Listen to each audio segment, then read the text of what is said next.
السلام عليكم ورحمة الله وبركاته. وكل يوم هنرجع لكم في نصيبة جديدة وكارثة جديدة، ونبص كده على الكارثة الجديدة والاختراعات. وانا تعبت اصلا. ان شاء الله ربنا يكرمني كده، عاوز ابطل الصناعة دي عشان عرفت منها، عشان كله بقى يفتكس وكله بقى يعمل، وكلها بقت ميكانيكية وكلها بقت صناعية. وفي ناس كتير محترمة صناعية كده كويسة، وفي ناس ربنا يصلح حالها. تعالى كده بصوا معانا الجديد بقى. يعني انا فاكر دلوقتي الموتوسيكل جاي محمل تكيهات وما بيدورش، جاي ببص على التكيهات، اثبت له تكيهات بنفك التكييف وبنقيسه بالبيكومتر. لا نركب له كستوبان، لا نغير الكستوبان او نخف من الكستوبان. ده اللي احنا بنعمله، ما بنخترعش جديد. الفوله بتاعته تبقى محمله، لا نغير الفوله نجيب فوله اقل، لا ايه، لا نخف الفوله شويه. تعالوا كده يا جماعه. بص انا فكيت لقيت، يعني بصوا دي يعني ده يرضي ربنا. حاطط صاجه، دي ظبط تكيهات، دي محطوط صاجه نعلي بيها اهو، عشان حاطين الصاجه على الكرسي.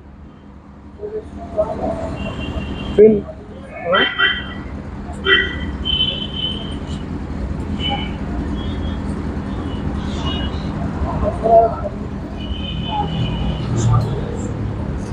اهو، حاطين الصاج ده عشان يعلي الكرسي. وانا ظبطت تكيهات خلاص، تكيهات كده حطيت صاجه، جبت صاجه مش عارف ايه دي، صاجه مش صاجه، حطيت صاجه اعلي الكرسي كده. انا ظبطت التكيهات كده، انا واد شاطر وواد ايه فصيح. كده ظبطت التكيهات. يعني انا اما احط صاجه اعلي الكرسي، الصاجه دي لو نزلت وحشرت بين العمود الكامه او دخلت بين عند الصباب، الموتور اتكسر. والموتور يعني ما شاء الله ما رفعش وش سرندل، المكنه متبهدله بس ما رفعش وش سرندل. طب انت كده ايه اللي انت عملته ده؟ ايه اللي انت عملته؟ حاطط لي صاجه معلي الكرسي ليه؟ هو الكرسي يعني اما تعليه كده بتريحه هينام شويه ويريح؟ يعني انت بترفع الكرسي هياخد شويه بتنيمه، يعني بتضحك عليه، بتضحك على الموتوسيكل. الموتوسيكل بيبقى شغال جوه، خلاطه شغاله جوه، موتور مش هي ما بيسميش على حد، بيبقى داير. حاطط له انت بتنيمه ننه يعني ولا ايه؟ حاطط له سنده بصاجه، هينام ننه. نتقي ربنا شويه في شغلنا يعني. نيمه ننه بقى، اللي عمل الستاك ده الله يسهل له. نيمه ننه بقى، لا تنيمه نيمه. واوريكم ظبط التكات بتتظبط ازاي يا جدعان، وخليكم معانا ما تروحوش في حته. بصوا كده يا جماعه، ده نظبط نظبط لها التكات.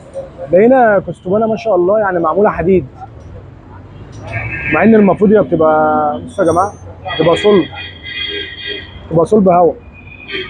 دي بص ظبط تكاتها، يعني مثلا دي هنا بص 45، هنخليها احنا هناكل منها 5 من 100، 5 من جوه ال 100. بصوا كده هتتاكل كده بدل الصاج، بدل الكارثه دي. مش هنسى حوار الصاج ده، انا عمري في حياتي ما شفته. بشوف حاجات ما شاء الله عليها. بص صاروخ وحته بتاعه كده زبلايط.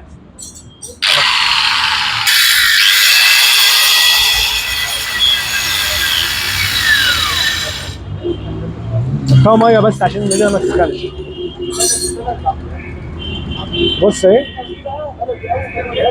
ادي 1 2 3 4، هناكل منها شعره كمان عشان تبقى خدنا منها 5 من 100. وهنظبط التكات ونقيسها لكم، خليكم معانا يا جماعه. كده بعد ما ظبطنا التكات، ده رقم كام؟ ده 15. كله بقى كده بص عشرينات، بص ما بيعديش 25، ما بيعديش 15 بيعدي. ولا في صاج ولا في الكارثه اللي هي معموله. ولو ما اشتركتش في القناه اشترك في القناه وفعل زر الجرس، استنونا في فيديوهات جديده وكوارث جديده.